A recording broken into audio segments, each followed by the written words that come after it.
Ayan, shout out to everyone. Guys, meron tayo ditong pasalubong galing probinsya. May dala po yung kapatid kong kamuting kahoy. So ito na lang po yung napunta sa akin dahil pinaghati-hati na namin ng mga pamangkin ko. So magluluto po tayo ng ginataang kamuting kahoy.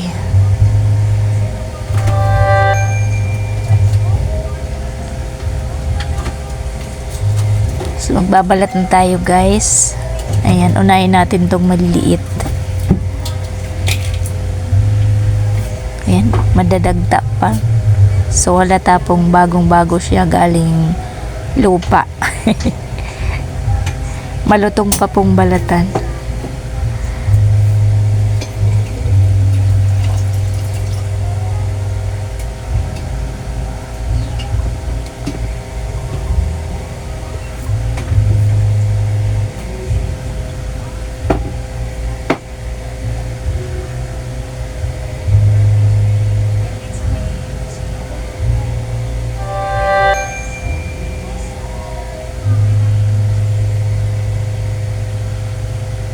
Daming notification.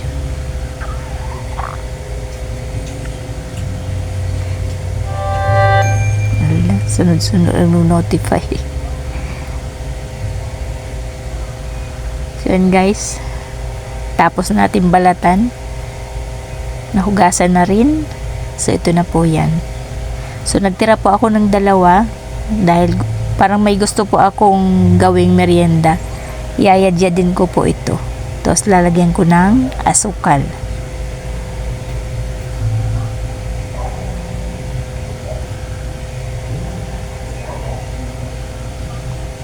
So ito, lagay ko na sa kaserola guys.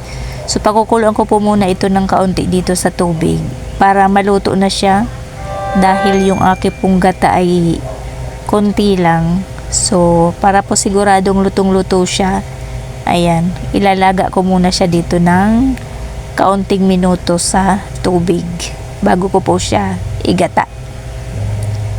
Check na natin. Ayan. So, halos luto naman na po doon sa ating nilagay na tubig. So, pwede na po natin siyang lagyan ng gata. Ayan. Ang konti lang po nung gata, oh. Yung isang nyug, mahal ng nyug. So isang piga lang po kasi ito, purong gata lang yung kinuha ko.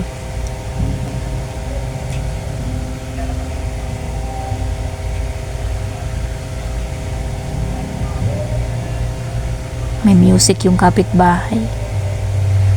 So lagyan na po natin ng kaunting asin. So konti lang po ilalagay ko kasi po yung kasamahan natin baka gusto ng asukal.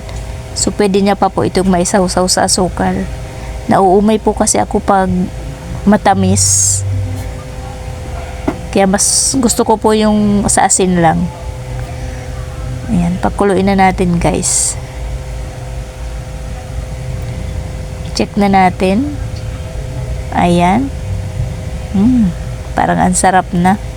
Nakakamiss din po yung mga ganitong merienda. Kahit nakakatikim po tayo ng masasarap na pagkain, yung mga ganito pong kinalakihan natin sa probinsya ay hindi natin siya kailangang ipagpalit. Talaga pong hahanap-hanapin natin at pag may pagkakataon ay talaga pong lulutuin natin para makakain tayo.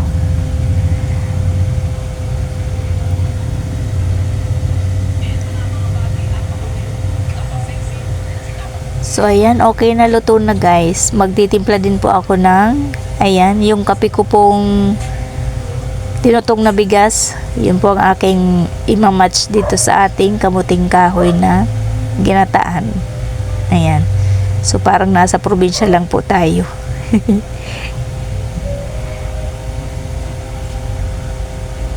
Kahit mainit magkakape. Ayan. Merienda na tayo.